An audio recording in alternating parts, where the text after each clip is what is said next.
ಭೇಟಿ ಮಾಡಿ ಲೋಗ ಕಾಣ್ತಾ ಇಲ್ಲ. ಈಗ ನಾನು ಬೆಳಗ್ಗೆ 3 ಬಂದು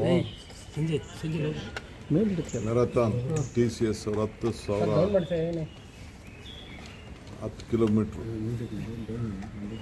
ಮ್ಯಾರಥಾನ್ನ ಒಪ್ಕೊಂಡಿದ್ದೆ ಬರ್ತೀನಿ ಅಂತ ನಾನು ಗೌರ್ನರ್ ಅವರು ಹೋಗಿದ್ದು. ಸುಮಾರು 32,000 ಜನ ಪಾರ್ಟಿಸಿಪೇಟ್ ಮಾಡಿದ್ರು. 26% ಅದರಲ್ಲಿ ಹೆಣ್ಮಕ್ಳು ಕೂಡ ಇತ್ತು. ಸೊ ಪ್ರೈಸ್ ಡಿಸ್ಟ್ರಿಬ್ಯೂಷನ್ ಕೂಡ ಕೆಲವು ಮಾಡಿಬಿಟ್ಟು ಬಂದಿದ್ದೇವೆ. ಬೆಂಗಳೂರು ನಗರದಲ್ಲಿ ಆಸಕ್ತಿ ಮತ್ತು ವಿದೇಶಗಳಿಂದ ಕೂಡ ಎಲ್ಲ ಬಂದು ಸುಮಾರು 5-6 ದಿನದಿಂದ ಬಂದು ಟ್ರ್ಯಾಕ್ ಎಲ್ಲ ಚೆಕ್ ಮಾಡಿ ಎಲ್ಲರೂ ಟ್ರ್ಯಾಕ್ ಎಲ್ಲ ಭಾಳ ಚೆನ್ನಾಗಿ ಬೆಂಗಳೂರು ನಗರದಲ್ಲಿ ಇತ್ತು ಅಂತೇಳಿ ಎಲ್ಲ ಖುಷಿಪಟ್ಟು ಅಭಿನಂದಿಸಿದ್ರು. ಇನ್ಕ್ಲೂಡಿಂಗ್ ತೇಜಸ್ವಿ ಸೂರ್ಯನ ಅಭಿನಂದಿಸಿದ್ರು. ಭಾಳ ಚೆನ್ನಾಗಿ ಈ ವರ್ಷ ಮಾಡಿದ್ರು. ಒಮರ್ ಅಬ್ದುಲ್ಲಾ ಚೀಫ್ ಮಿನಿಸ್ಟರ್ ಅವರು ಬಂದು ಹೋಗೋದು ಮಕ್ಕಳೆಲ್ಲ ಕರ್ಕೊಂಡು ಭಾಳ ಸಂತೋಷ ಆಯಿತು. ಇಂಥ ಈವೆಂಟ್ಗಳು TCS 18ನೇ ಎಡಿಷನ್ ಇದೆ.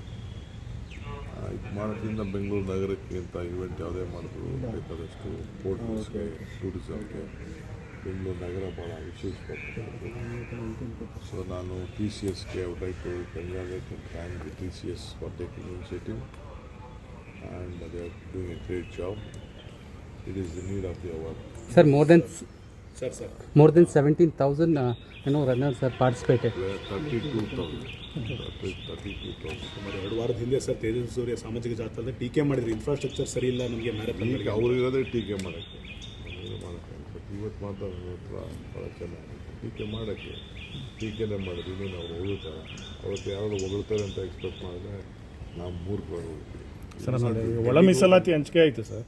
ಎಲ್ಲ ಬೆಟ್ಟ ಹಾಕೋದು ಇಲ್ಲಿ ಹಿಡಿದಿದ್ದಾರೆ ಅಂತ BJPಯವರು ದೊಡ್ಡದಾಗಿ BJPಯವ್ರ ಕೈಲಿ ಏನೂ ಮಾಡೋಕ್ಕಾಗಿಲ್ಲ. ನಾವೇನು ಮಾತು ಕೊಟ್ಟಿದ್ದೋ ಮಾತು ಪ್ರಕಾರ ನಡೆದಿದ್ದೀವಿ. ಹಿಂದೆ 17% ಇದ್ದರೆ ಕೂಡ ನಾವು ಕ್ಲೀನಾಗಿ ಮಾಡಿದ್ದೆವು. ಈಗೂ ಕೂಡ ಭಾಳ ಸರಳತೆಯಿಂದ ಮಾಡಿದ್ದೀವಿ. ಒಂದೇ ಇಷ್ಟು ಏನಪ್ಪ ಇದು ಅಂತಂದರೆ ರೈಟು ಲೆಫ್ಟು ಯಾರು ಫಸ್ಟು ಒಂದೇ ಪೋಸ್ಟ್ ಇದ್ದರೆ ಅನ್ನೋದು ಒಂದು ಗೊತ್ತಿತ್ತು. ಅದಕ್ಕೂ ಕೂಡ ಪರಿಹಾರ ಇದ್ದಾರೆ, ಕಂಡುಹಿಡಿದಿದ್ದಾರೆ. ಸೊ ಎಲ್ಲರಿಗೂ ರೈಟ್ ಇರ್ಬೋದು, ಲೆಫ್ಟ್ ಇರ್ಬೋದು, ಲಂಬಾಣಿ, ಬೋವಿ, ಪಕ್ಷ, ABC ಎಲ್ಲರೂ ಕೂಡ ನ್ಯಾಯ ಒದಗಿಸುವಂಥ ಕೆಲಸ ಇವತ್ತು ನಮ್ಮ ಸರ್ಕಾರ ಮಾಡಿದೆ. ನಾವೇನು ಮಾತು ಕೊಟ್ಟಿದ್ದೇವೆ ಸುಮಾರು 30-40 ವರ್ಷದಿಂದ ಇತ್ತು. 2ನೇ ಸ್ಟೇಟ್ ಇದು. ನಾವು ಒಳ ಮೀಸಲಾತಿಗೆ ಒಪ್ಕೊಂಡಿರೋದು ಮಾಡಿ ನ್ಯಾಯ ಕೊಡ್ತಾ ಇದ್ದೀವಿ. ಎಲ್ಲರೂ ಒಟ್ಟಿಗೆ ಹೋಗ್ಬೇಕಷ್ಟೇ. ಸರ್, ಡೆಲ್ಲಿಗೆ ಹೋಗಿ ಬಂದ್ರಿ, ರಾಜಕೀಯ ವಿಚಾರವಾಗಿ ಚರ್ಚೆ ಕೂಡ ಆಗಿದೆ ಅನ್ನೋ ಒಂದು. ನಾನು ಯಾವುದೂ ಪೊಲಿಟಿಕಲ್ ಇಶ್ಯೂಸ್ನ ಮೀಡಿಯಾ ಮುಂದೆ ಮಾತಾಡ್ತೀನಿ. ಟೈಮ್ ಬಂದಾಗ ನಿಮಗೆಲ್ಲ ಅದೆಲ್ಲ ಗೊತ್ತಾಗ್ತದೆ. ಹಿಂಗೇ ಇರ್ತೀನಿ.